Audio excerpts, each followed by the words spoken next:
আসসালামু আলাইকুম সুপ্রিয় চাকরি প্রত্যাশী ভাই বোনেরা। আমি আজকে মহিলা ও শিশু বিষয়ক মন্ত্রণালয়ের বাংলাদেশ শিশু একাডেমির প্রধান কার্যালয়ের একটি নিয়োগ বিজ্ঞপ্তি প্রকাশিত হয়েছে, সেটি নিয়ে আলোচনা করব। তো চলুন বন্ধুরা, আমরা নিয়োগ বিজ্ঞপ্তিটি দেখে নিই। তো এখানে প্রথমেই বলে নেই যে মহিলা ও শিশু বিষয়ক মন্ত্রণালয়ের অধীন বাংলাদেশ শিশু একাডেমি নিম্নলিখিত রাজস্ব খাতসমূহ স্থায়ী ও অস্থায়ী 50টি শূন্য পদ পূরণের নিমিত্তে, অর্থাৎ এখানে সর্বমোট 50টা পদের স্থায়ী এবং অস্থায়ী মিলে আবেদন করা যাবে। তো এখানে আমরা একটু দেখে নেই। এখানে বলা হচ্ছে যে 50টি পদের মধ্যে 1 নম্বর যেটি বলা হচ্ছে সেটি হচ্ছে হিসাব রক্ষণ অফিসার। এখানে 1টি নেওয়া হবে, এটি গ্রেড হচ্ছে 9 এবং এক্ষেত্রে আপনাদের অবশ্যই হিসাব বিজ্ঞানে প্রথম শ্রেণী বা সমানের সিজিপিএতে স্নাতকোত্তর ডিগ্রি থাকতে হবে, অথবা দ্বিতীয় শ্রেণীর সমমানের সিজিপিএতে স্নাতক এবং স্নাতকোত্তর থাকতে হবে। এরপরে আরও একটি বিষয় লাগবে, সেটি হচ্ছে কম্পিউটার চালনায় অবশ্যই দক্ষতা থাকতে হবে।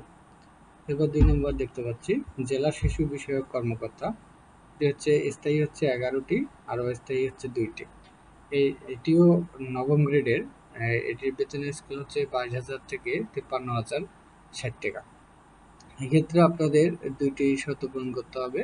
একটি হচ্ছে স্বীকৃত বিশ্ববিদ্যালয় হতে প্রথম শ্রেণী বা সমমানের সিজিপিএতে স্নাতকোত্তর ডিগ্রি, অথবা দ্বিতীয় শ্রেণীর সমমানের সিজিপিএতে স্নাতক সহ অন্যান্য দ্বিতীয় শ্রেণীর সমমানের সিজিপিএতে স্নাতকোত্তর ডিগ্রি, অর্থাৎ এখানেও স্নাতকোত্তর দরকার হচ্ছে প্রথম বা দ্বিতীয় শ্রেণী, এখানে আবেদন করতে পারবে। এরপর কম্পিউটার চালনায় অবশ্যই আপনাদের দক্ষতা থাকতে হবে। 3 নম্বর সেটি হচ্ছে হিসাব রক্ষক, এটিও একটি স্থায়ী পদ। এটির গ্রেড হচ্ছে 12তম গ্রেড এবং এখানে কোনো স্বীকৃত বিশ্ববিদ্যালয় হয়তো বাণিজ্যে স্নাতক ডিগ্রি এবং কম্পিউটার চালনায় অবশ্যই দক্ষতা থাকতে হবে। এরপর দেখতে পাচ্ছি 4 নম্বর ষাট লিপিকার কাম কম্পিউটার অপারেটর, একটি স্থায়ী পদ। এটি গ্রেড হচ্ছে 13। এটি হচ্ছে শর্ট হ্যান্ডে প্রতি মিনিটে ইংরেজিতে 80 এবং বাংলায় 30 শব্দ, এবং টাইপিংয়ের ক্ষেত্রে প্রতি মিনিটে সর্বনিম্ন ইংরেজিতে 30 এবং বাংলায় 25 শব্দের গতি থাকতে হবে। এছাড়া কোনো স্বীকৃত বিশ্ববিদ্যালয় হতে স্নাতক ডিগ্রি থাকতে হবে। এবার 5 নম্বর পদে দেখতে পাচ্ছি উচ্চমান সহকারী, এখানে স্থায়ী একটি পদ এবং এটির গ্রেড হচ্ছে 14 গ্রেড, আর এটি স্বীকৃত বিশ্ববিদ্যালয়তে অবশ্যই আপনাদের স্নাতক ডিগ্রি থাকতে হবে। এরপর দেখতে পাচ্ছি লাইব্রেরিয়ান কাম মিউজিয়াম কিপার, এখানে হচ্ছে স্থায়ী 8টি পদ, স্থায়ী 8টি এবং অস্থায়ী হচ্ছে 9টি, অর্থাৎ এখানে টোটাল 17টি পদ রয়েছে। এটি গ্রেড হচ্ছে নবম গ্রেড। আর এটি যে ক নম্বর যেটি বলছে কোনো স্বীকৃত বিশ্ববিদ্যালয় হতে গ্রন্থাগার বিজ্ঞানে স্নাতক ডিগ্রি অথবা কোনো স্বীকৃত বোর্ড হতে উচ্চ মাধ্যমিক সার্টিফিকেট বা অর্থাৎ উচ্চ মাধ্যমিক সার্টিফিকেট থাকতে হবে এবং কম্পিউটার চালানোর দক্ষতা থাকতে হবে। এছাড়াও কোনো স্বীকৃত ইনস্টিটিউট হতে গ্রন্থাগার বিজ্ঞানে ডিপ্লোমা থাকতে হবে।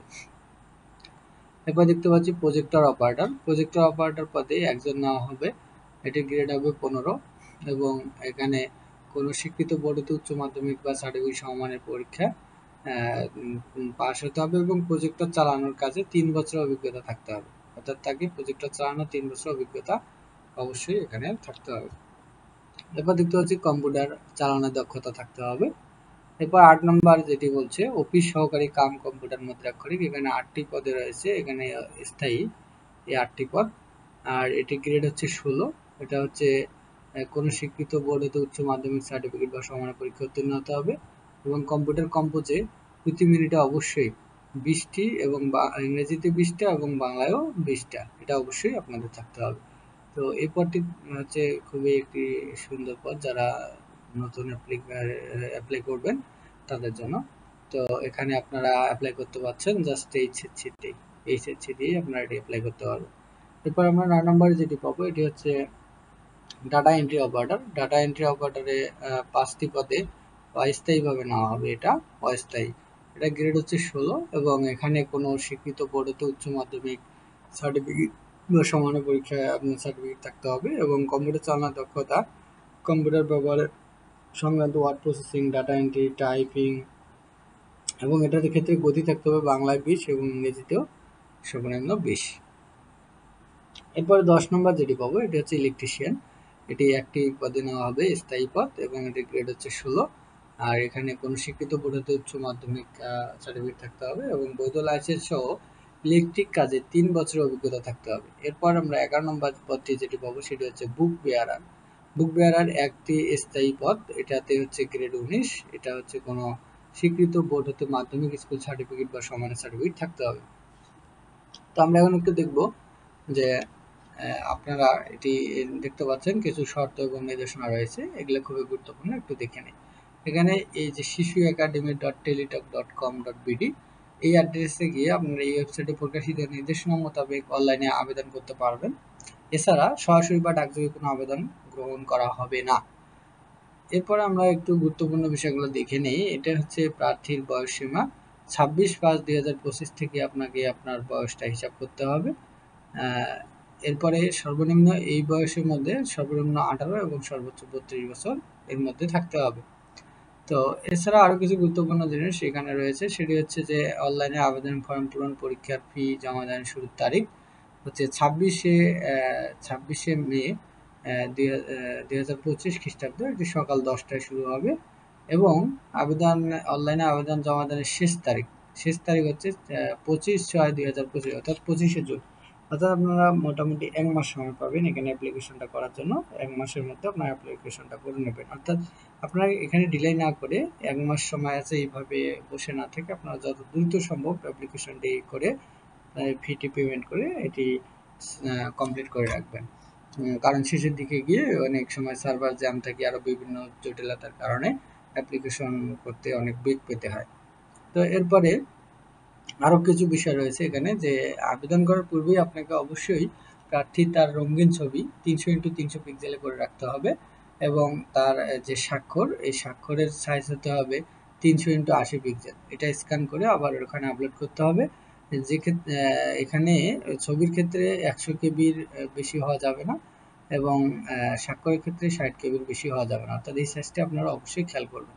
তো এক্ষেত্রে আপনারা যদি নিজেই পারেন আবেদন করতে তাহলে তো সব থেকে ভালো, নয়তো আপনারা আপনাদের পার্শ্ববর্তী সুপরিচিত কোনো কম্পিউটারের দোকানে গিয়ে আবেদনটা করতে পারেন। এছাড়াও যদি আপনাদের আরও বেশি কোনো সমস্যা থাকে সেক্ষেত্রে আপনারা অবশ্যই কমেন্ট করে আমাকে জানাবেন, আমি আপনাদের আবেদনের ক্ষেত্রে যতটুকু পারি হেল্প করব।